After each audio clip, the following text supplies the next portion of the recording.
Caro Presidente, oggi sono passati esattamente 21 anni da quel lontano lunedì 6 settembre 2004, giorno in cui lei ha salvato il mio Napoli dall'oblio, una data che per me e per tanti come me ha segnato un nuovo inizio. Le dico subito che nel corso degli anni il mio rapporto con lei non è sempre stato facile, soprattutto dal secondo anno di Benitez in poi. Ammetto di non essere sempre stato d'accordo con le sue scelte, ma oggi, guardandomi indietro, non posso fare altro che dirle con il cuore in mano: grazie. Io faccio parte di una generazione che non ha mai vissuto Diego, che non ha mai visto il Napoli vincere davvero, se non nei racconti dei più grandi. Prima del suo arrivo eravamo abituati a campionati grigi di Serie B con qualche promozione e tante delusioni. Da quel 2004 però tutto è cambiato. Sono passati per Napoli giocatori che abbiamo amato follemente. Abbiamo giocato un calcio meraviglioso e per anni siamo stati l'invidia d'Europa. Abbiamo vinto 3 Coppe Italia, una Supercoppa e, cosa che ancora mi emoziona scrivere, siamo diventati campioni d'Italia 2 volte in 3 anni. Traguardi che prima erano solo un ricordo legato a un'epoca irripetibile. Ma oltre ai trofei, oltre alle notti magiche e alle lacrime di gioia, c'è una cosa per cui voglio ringraziare ancora di più. Lei, caro Presidente, ci ha restituito l'orgoglio di essere napoletani.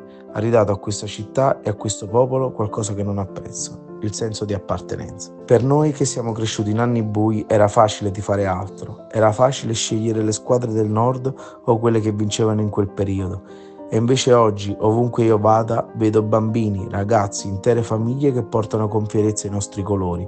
Anche chi vive lontano da Napoli, oggi tifa Napoli, e questo, mi creda, è il più grande successo di tutti. Lei ha fatto rinascere il Napoli e con lui ha fatto rinascere l'amore e l'identità di un popolo, e per questo non smetterò mai di ringraziarla. Buon anniversario, Presidente.